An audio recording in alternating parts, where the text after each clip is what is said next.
Hello and welcome to the Mind Tools Expert Voices podcast. I'm Rachel Salaman. And I'm Jonathan Hancock, and we're back together to explore another workplace issue with the help of our expert interviewees.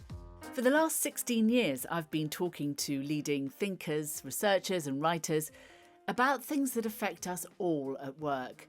So we've built up an extraordinary archive of expert guests on a wide range of topics. And I'm part of the team behind the Mind Tools Club, where all of those interviews can be found, and the free Mind Tools website used by millions of people every year to boost their leadership, management and personal performance skills. That's right. And in this podcast series, we come up with an intriguing question.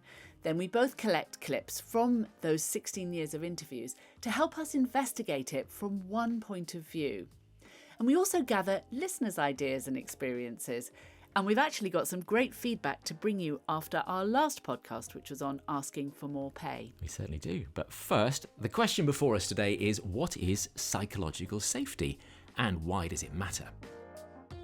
Psychological safety is a phrase that comes up more and more in our resources and in the media in general. And it seems to reflect a growing awareness of organisational cultures, diversity and inclusion, problems with intimidation and bullying, but also questions about political correctness, the need for resilience, and how much employers are really responsible for how people feel at work. I'm particularly interested in the role of leaders and managers in this psychological safety agenda, and that's what I've focused on as I've chosen my expert clips, including some practical tips and one or two warning notes too. And I focused on it from the point of view of the individual. What's our personal role in creating psychological safety?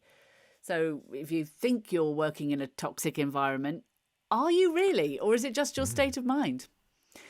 I wanted to hear what our experts think psychological safety is and isn't, and why any of that actually matters. Fantastic. So let's get started, shall we? Let's hear what you came up with from the archive. Well, there's probably no better person to start with than Amy Edmonson. Yes.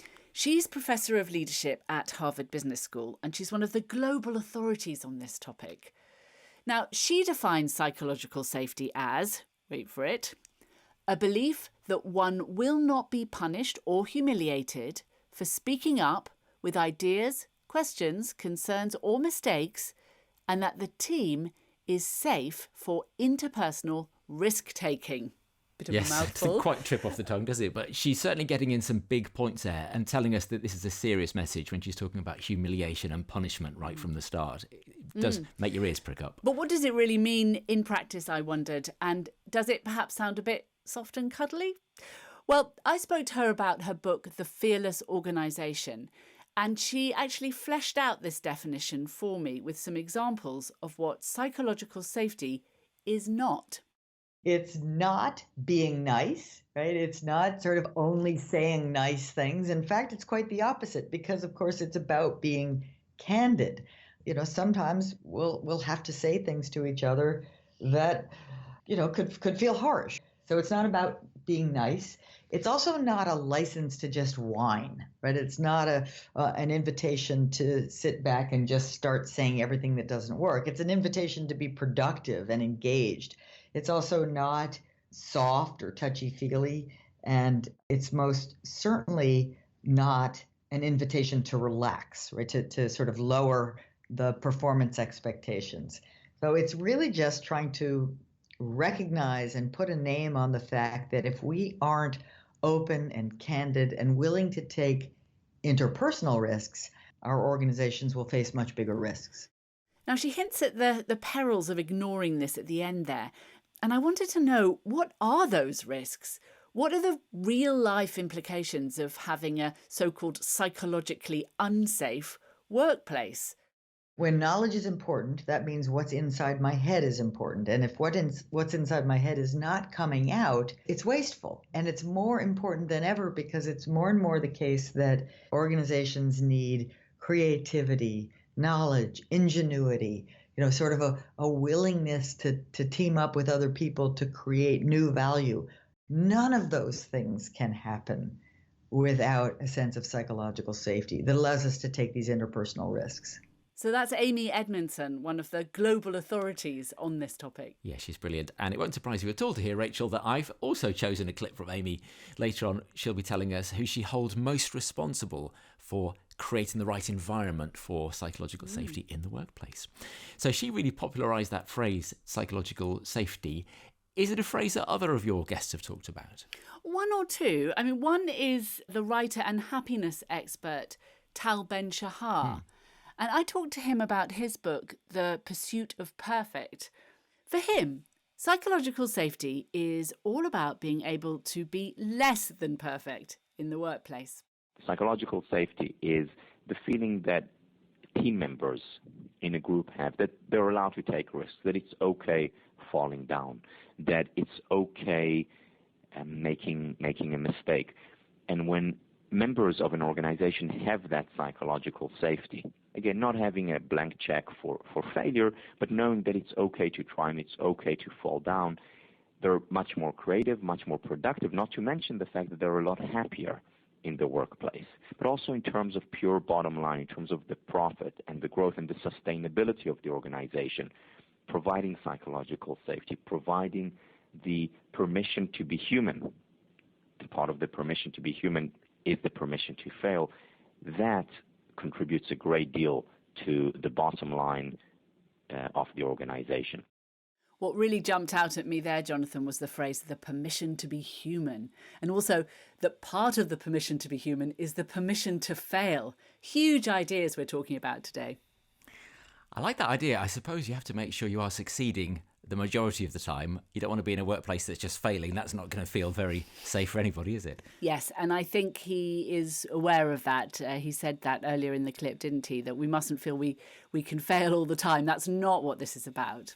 And he talked about happiness, you'll have noticed. A lot of the vocabulary around this topic is closely linked to emotion and mental health.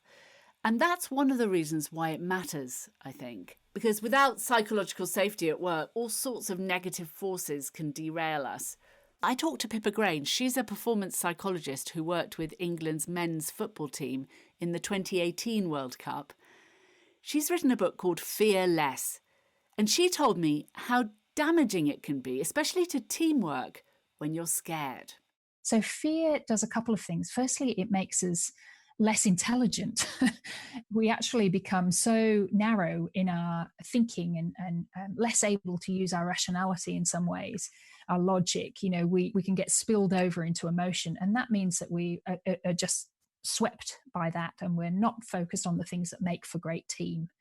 And it turns our attention inward to thinking about what we're doing right or wrong. So teamwork becomes quite strained in those respects because somebody's focusing on their own performance rather than on the group performance, which requires you to think more broadly. That reminds me very strongly of a place I once worked where on the surface, everyone was very well behaved. Teams seemed to get on okay. Rules weren't broken. It didn't seem to be an unsafe place. But actually underneath the surface, we were quite scared. There was a lot of pressure. There was a lot of need for conformity, a lot of that sort of perfectionism that Tal was warning about before. And it meant that people were scared, but they weren't showing it. So it looked fine, but you didn't have to dig very far down to realise that it was a scary place to work. It didn't feel safe. And it's so detrimental, isn't it? I really related to Pippa's comment that fear makes us stupid. Yes. I know exactly what she means, because you just feel you can't do anything if you're scared. And you're focusing on the wrong things, aren't you? Like she said, you're focusing on yourself and what it's going to mean for you, and are you getting it wrong personally, rather than maybe making some of those healthy mistakes that Tal talked about and thinking about the wider team and how we're generally getting on, how we're moving forward. Absolutely. So fear is definitely one sign that no psychological safety is there at work. Another is a lack of respect. And I spoke to Roseanne Thomas, who is a business etiquette expert, but her expertise goes a lot further than what to wear and how to greet people. I talked to her about respect in the workplace, and she was really clear about the damage that can be done when respect is missing. With employees, it's really pervasive in that it affects morale, it affects productivity, it might affect mental health, which could affect physical health.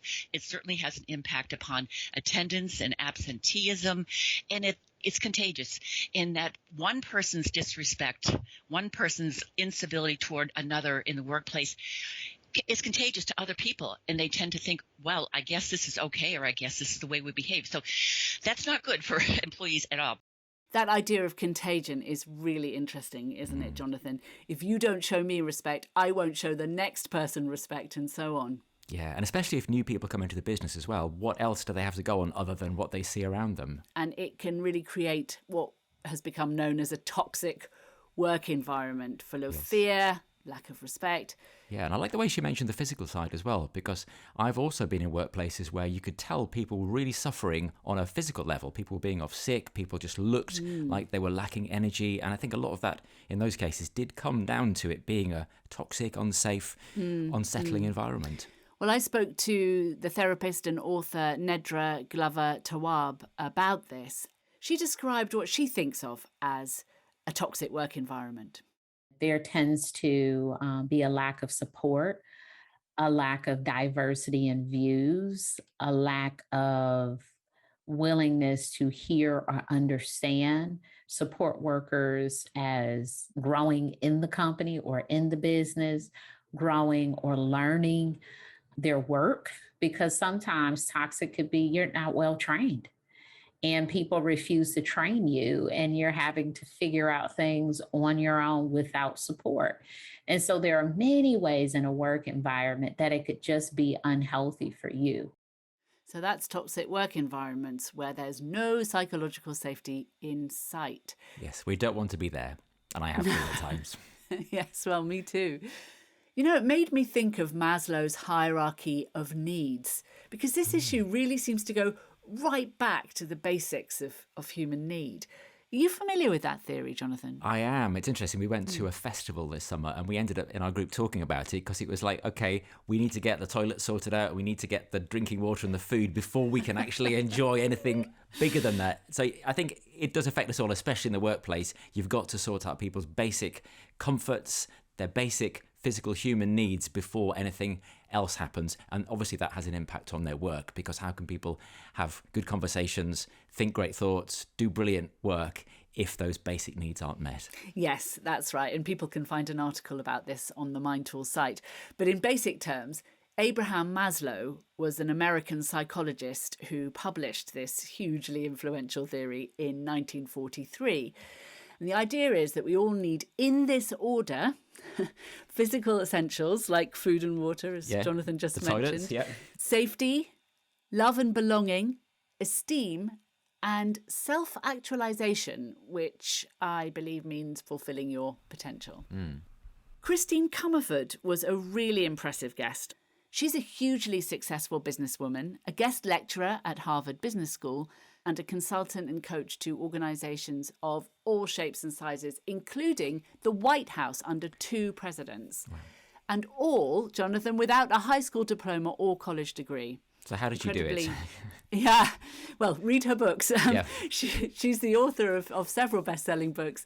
And I talked to her about the one called Power Your Tribe, Create Resilient Teams in Turbulent Times. She boils down Maslow's hierarchy of needs into just 3: safety, belonging, and mattering.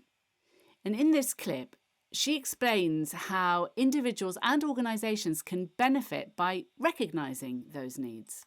We need to feel certainty, safety, freedom from fear.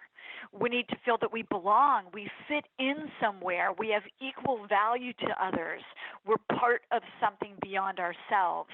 We need to matter, to be seen, appreciated, acknowledged for our unique gifts. We're not a cog in a wheel. We're not a replaceable part. And Maslow's research so long ago stated this, and we have found that this is absolutely true in corporations. We even do an assessment called the Safety, Belonging, Mattering Index, so we can find out if the sales team feels that they don't matter, if the engineers are feeling unsafe, if the operations people are feeling that they don't belong. Then we unpack those results from this assessment. It's only 10 questions. It's very fast. We put in different programs in place to boost agility. We take the assessment maybe 6 months later. We find that we've gotten increased results. And what does that mean? 35 to 50% more productive because they're not being squished, Rachel, by feeling unsafe, not belonging, not mattering.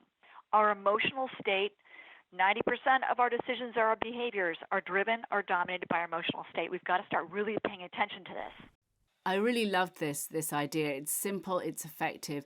She went on to say in the interview, Jonathan, that if you're in a difficult situation with someone, and it could be at home as well as at work, if you can identify which of those three things are missing, whether that person is missing in that moment a feeling of safety or belonging or mattering, then you can boost that particular thing and the awkwardness or the unhappiness can resolve.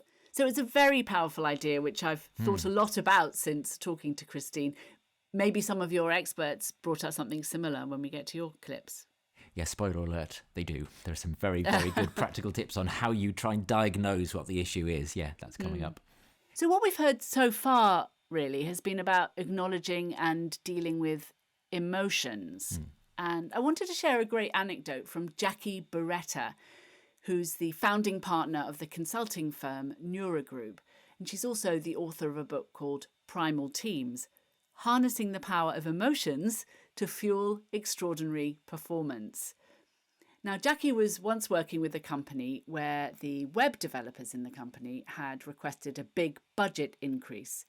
Let's hear Jackie tell the rest of the story. So I had to come back and tell this team that they weren't going to get a budget increase. And there was this particular guy on the team named David. He was just very, very upset, very angry. He just immediately got very angry, and he started really yelling, saying, I can't believe this company. Our customers are going to get so frustrated with this. They already are frustrated with this, and now they're going to start going somewhere else. Some people might say, well, that's totally unacceptable for somebody to have that sort of negative reaction in a team. And he was very upset to the point where his teammates were kind of squirming in their chair. They were feeling kind of uneasy with it. But I let it happen, and I listened to him. I gave him the space to express that negativity. And really there's two main reasons that I did that. Number one, people that are highly engaged in their work, people that really care about their work, they have an emotional attachment to it. And if you tell people that they can't express negative emotions, then you essentially ask them to be more disengaged. Then the way they deal with that is they say, okay, all right, well, I won't care as much then. And the other thing that's very positive about negative emotions is that they sound the alarm.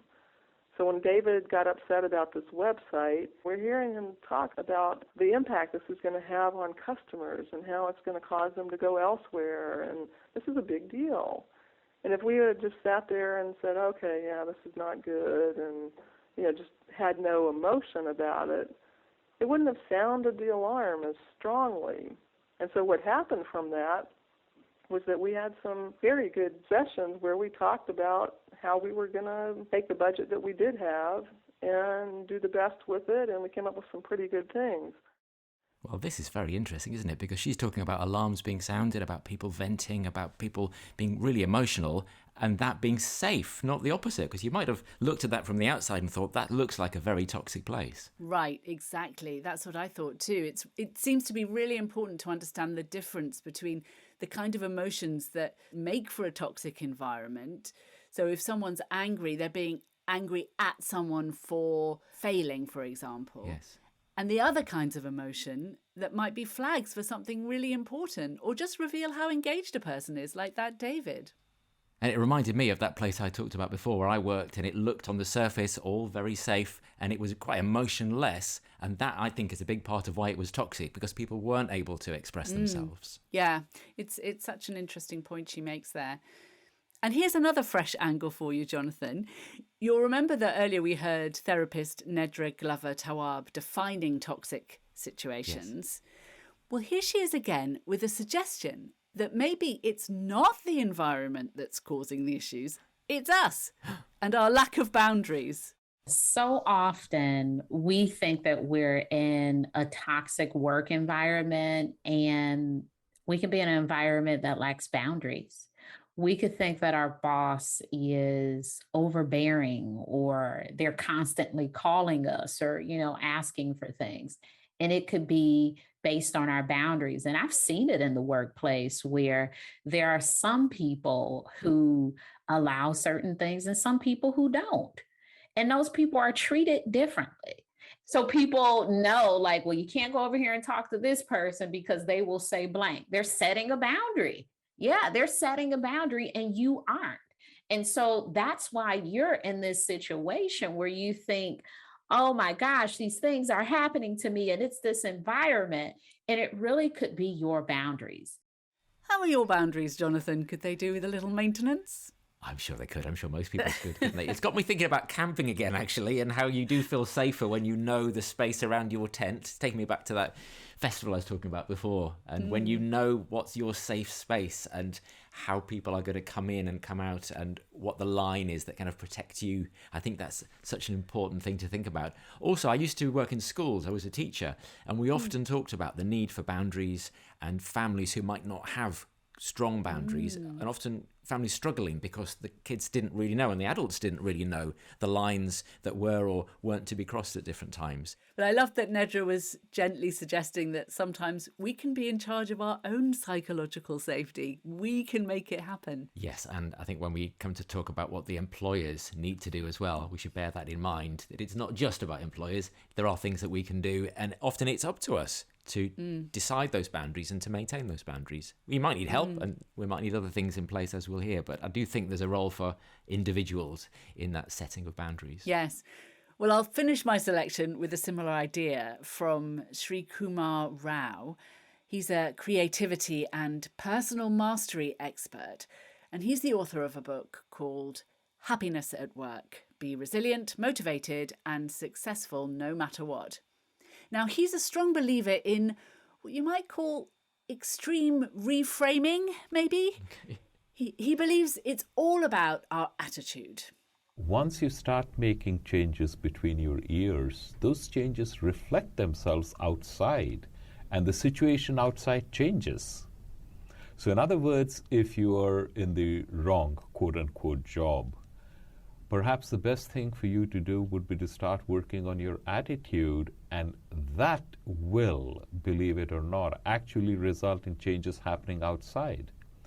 Because this is a really important point, Rachel. Most of us go through life under the impression, here I am, a nice person trying to do his or her bit, and the universe does things to us, and we feel that things happen to us. That's not the way it is. You and the universe are intricately connected. It's as if you were dancing. And if you start leading differently, the universe has no choice but to follow differently. And with that lovely image of dancing with the universe, yes. Jonathan, it's over to you. That can be the title of your autobiography. He's such a wise man. I absolutely loved listening to that whole interview. It certainly got me thinking, though. I've got to say, I was a little bit conflicted on whether you can rely on self-awareness and how do you know the point at which you need things to really change. And it's not just in your perception and in your head. There have actually got to be bigger changes to stop people doing serious wrong to you, for example, at work, and rules being broken, laws being broken. Yes, it's something to think about, isn't it? I mean, there's probably more than a grain of truth in what he's saying, but like anything, it's all about the situation.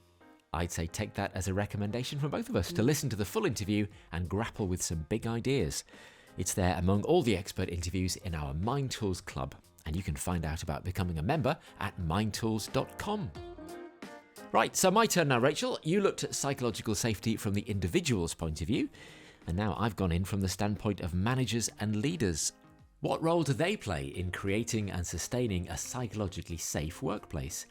And why does it even matter? Rob Goffey is a leadership expert and academic, and the co-author of the book, Why Should Anyone Work Here? He told you that leaders need to let their people be different. In fact, encourage them to be different. I think the first point to make is that organizations create many pressures, we think, for conformity.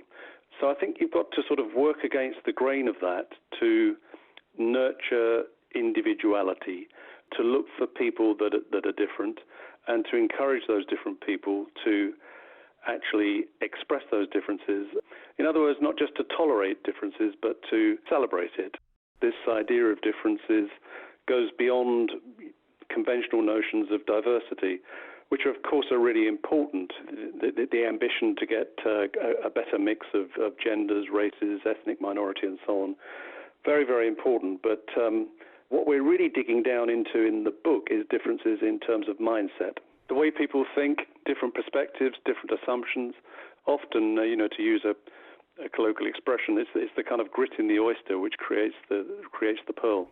Never forget, creativity increases with diversity, even though diversity is difficult to manage. Rob Goffey. So it sounds like there's a big challenge here for managers to nurture difference, but also to manage it well in the daily life of the organisation.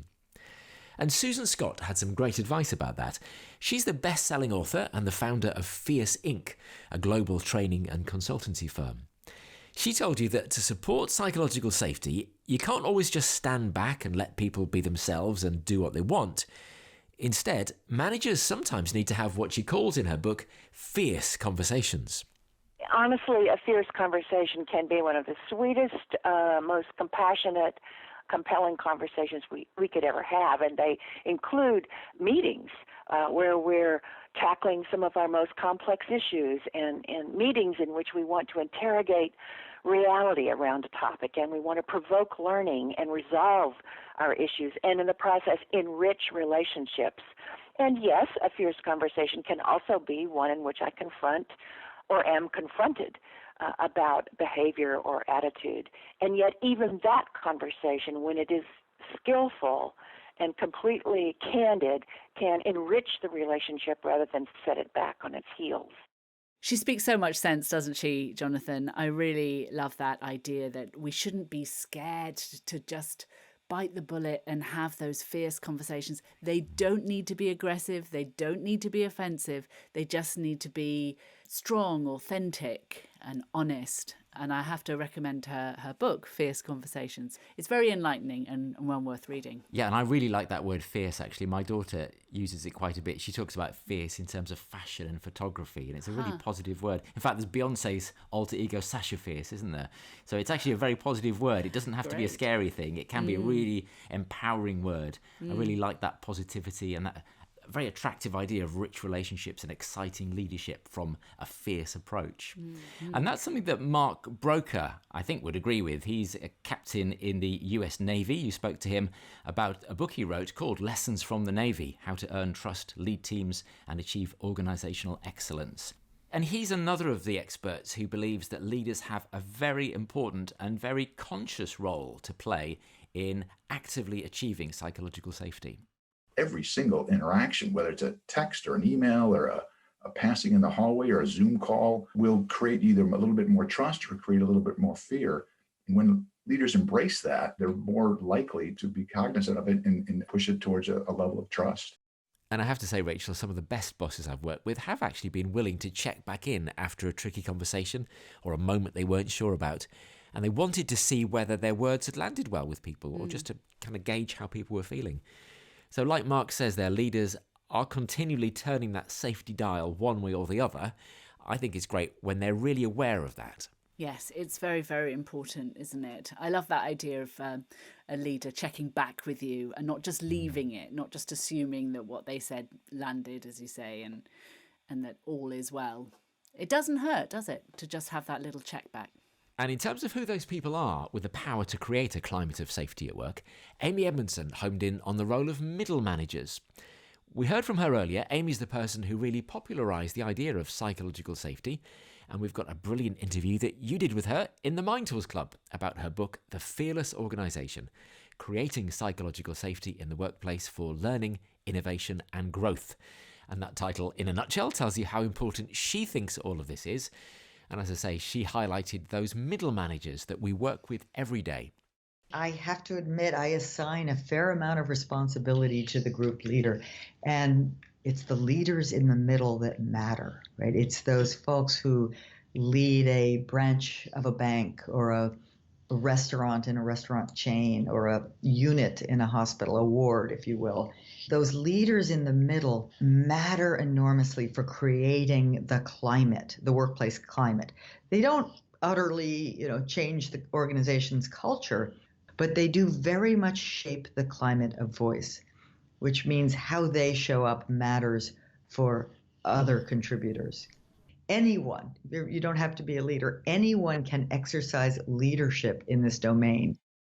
And I think that's particularly important for us, Rachel, because we know at Mind Tools, a big part of our community fits into that bracket of middle managers. Yes, well, I suppose it just goes along with that role, doesn't it? It's more responsibility, it's often more money, and with that comes these other responsibilities about creating psychological safety for your team. And that fits in well with something that Mark Broker said, actually, about the natural intimidation that comes with leadership. I hadn't really thought about that before, but he said that your boss signs your paycheck and makes decisions about your career, and there's a natural element of fear involved for the employee. But Mark says bosses can be aware of that and do something about it. And I think most leaders don't appreciate that level of natural intimidation. So what I talk about in the book is the opposite of intimidation, is being approachable. You have to be proactive to get to that approachable level. Otherwise, it's going to default to intimidation. And when intimidation creates fear, and there's either a culture of trust or culture of fear. Yes, it's great insight, isn't it? And I hadn't thought about it either before I heard Mark say that during the interview. So it's great for leaders to know that perhaps they have to dial up their approachability just to counteract the natural intimidation that comes with their role. So where do they start with this kind of process? Because it does feel like they've got to go on a bit of a journey to achieve the things that we're asking of them. Nick Morgan has some ideas. He's a communication coach, the author of the book Power Cues, The Subtle Science of Leading Groups, Persuading Others and Maximising Your Personal Impact. So what does he think that leaders have to do as step one?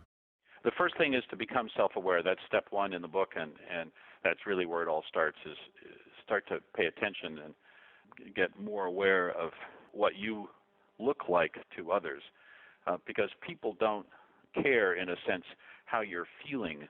What they want to know is, what does this mean for me? And so it's about learning how you show up in a room, just so you know how you're affecting other people. So that's really the first step.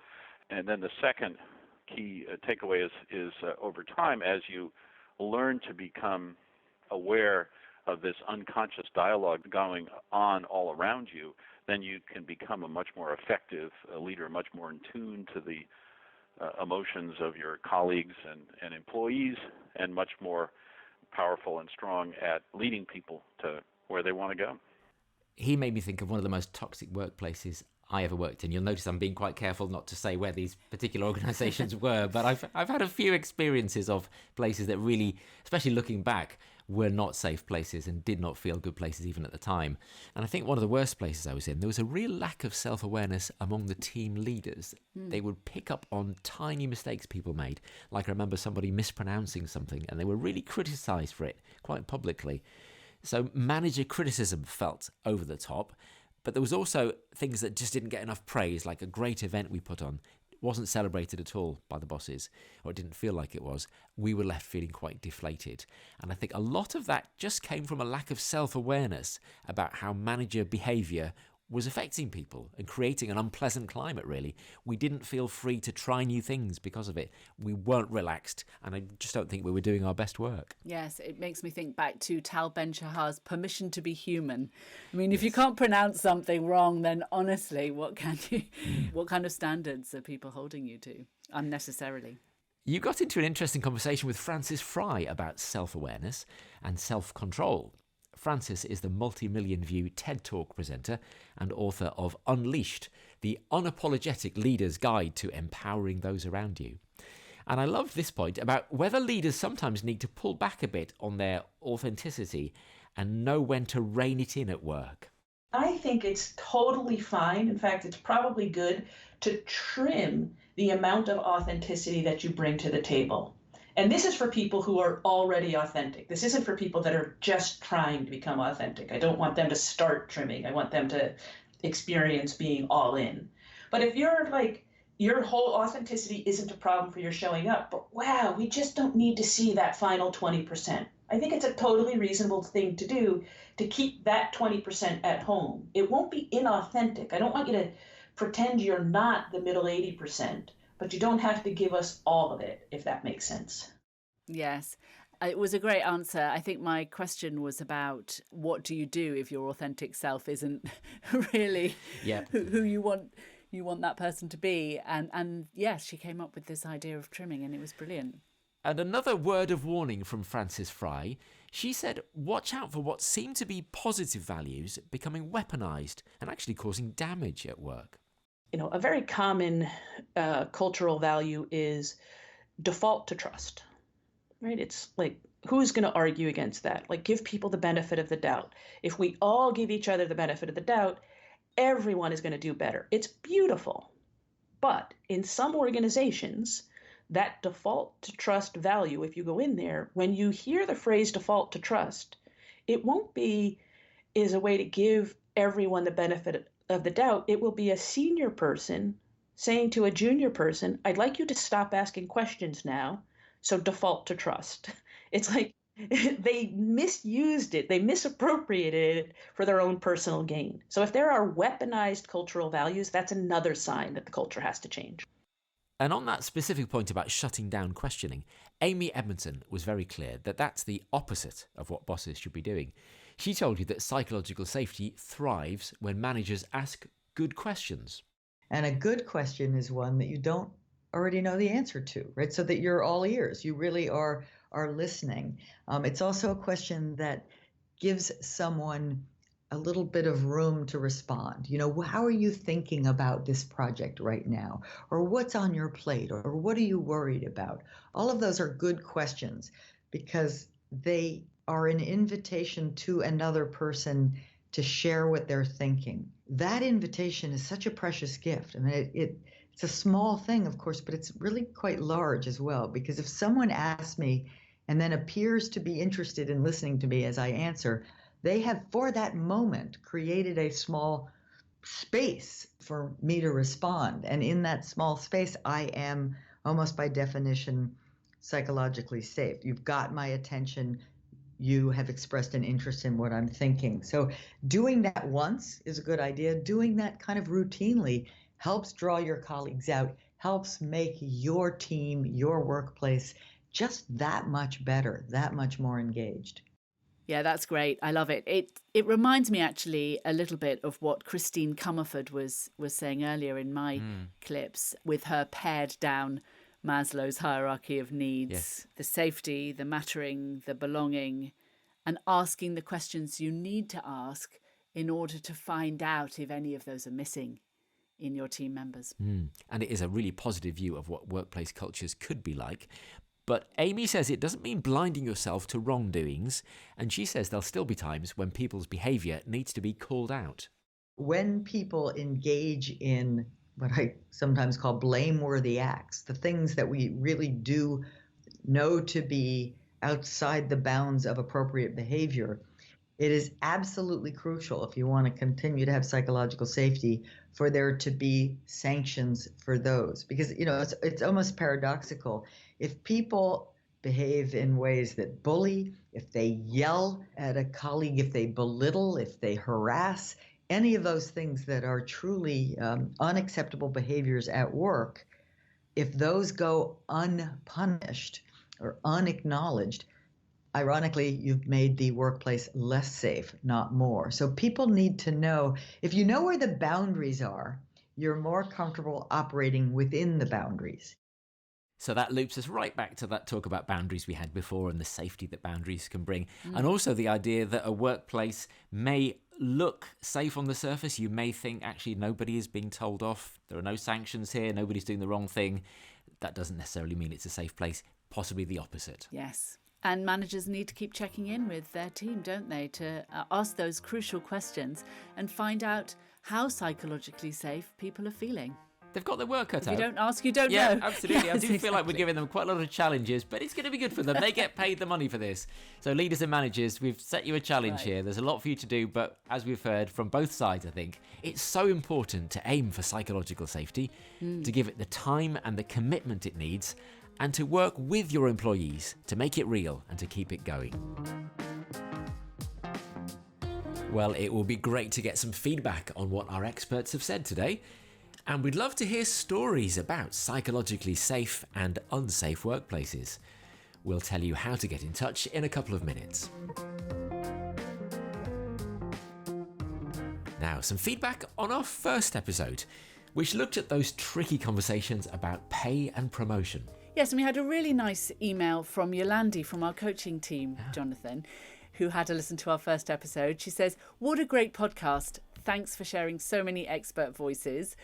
She particularly liked what Kurt Mortensen said, and she quotes, "There's a one-to-one relationship between your personal development and your income." Great point, Yolandi. She says, "You can't overemphasize the importance of continually learning.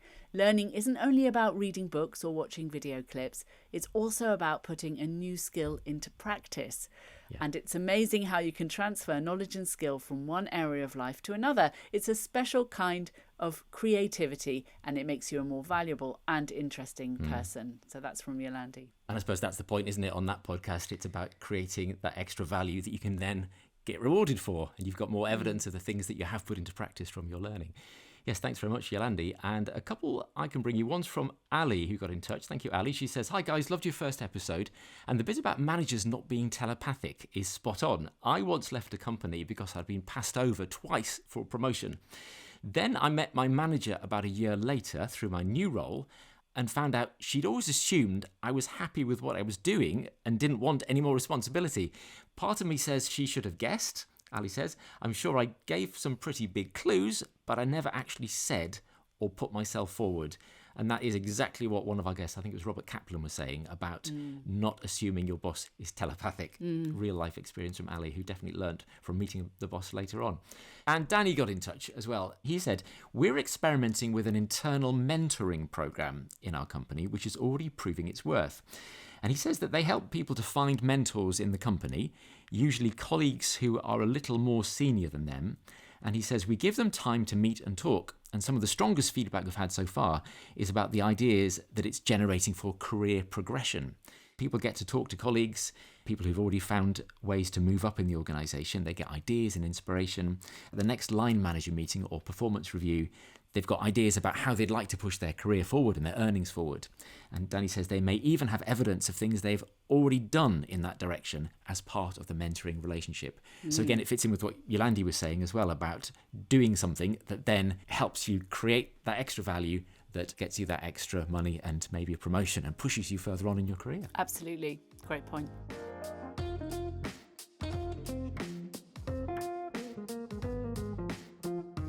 So that's some of your feedback on the last episode. But now, what do you think about the experts you've heard today on psychological safety? Yes, who got it right, do you think? And were there any ideas here that you took issue with? What do you think psychological safety means? How important is it really? And what's your experience of it been, wherever you work? Email is the best way to get in touch. We're at expertvoicespodcast@mindtools.com. Anyone can leave a voice note there too, which we might even include in a future episode. Which would be fantastic. And you can subscribe to our podcasts too, so that you never miss one. And please give us a rating where you can, and spread the word about us. So to get in touch, it's expertvoicespodcast@mindtools.com. And why not check out everything else that Mind Tools has to offer? There's a wealth of free stuff on the website, plus details about joining our club for the full range of articles, videos, infographics, workbooks, quizzes, and the entire expert interviews collection. Start improving every aspect of your performance and your well-being, and see what it does for your workplace culture in the process. Just go to mindtools.com. For now, thanks for listening, and see you next time, Jonathan, for the Mind Tools Expert Voices podcast. Thank you, Rachel. See you soon.